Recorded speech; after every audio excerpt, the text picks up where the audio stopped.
تو اس کا کوئی فائدہ نہیں۔ تو ان سب بیٹھے ہیں آپ حضرات، ہم سب کی یہی نیت ہونی چاہیے کہ جتنی بھی دین کی بات ہم سن کرے اور انسان تاکہ اپنا اللہ کے ہاں سرخرو ہو۔ دیکھیں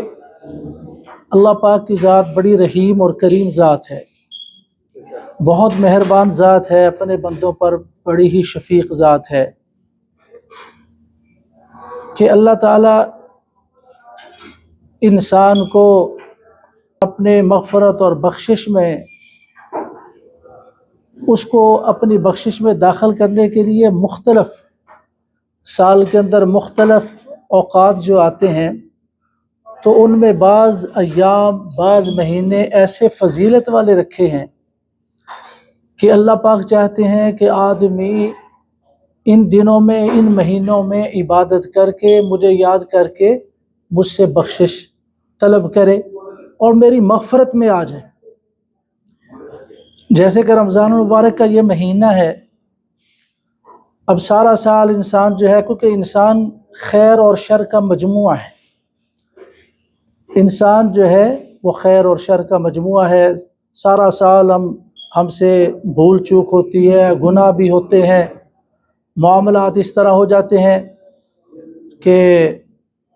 جس سے اللہ کی ناراضگی وہ ظاہر یقینی ہوتی ہے۔ تو اللہ پاک وقتاً فوقتاً جیسے رمضان کا مہینہ آیا تو اس کے اندر اللہ پاک چاہتے ہیں کہ میرے بندے میری عبادت کر کے، اس کے اندر اللہ پاک نے ہر چیز کا نفلوں کا سب اجر فرضوں کے برابر، اور فرضوں کا اجر اللہ پاک 70 گنا بڑھا دیتے ہیں۔ یہ کیوں ہے؟ یہ سب اس لیے کہ انسان کوشش کرے اور اللہ کی مغفرت حاصل کرے، اللہ پاک اپنی طرف متوجہ کرنا چاہتے ہیں۔ اسی طرح آگے پھر حج کا مہینہ شروع ہو جاتا ہے،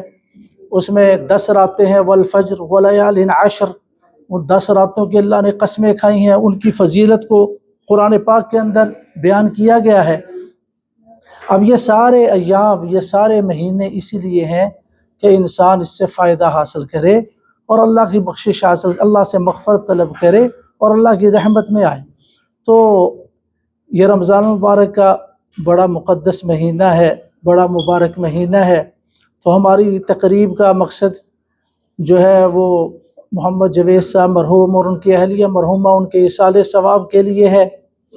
تو ایک تو ہم یہ نیت کریں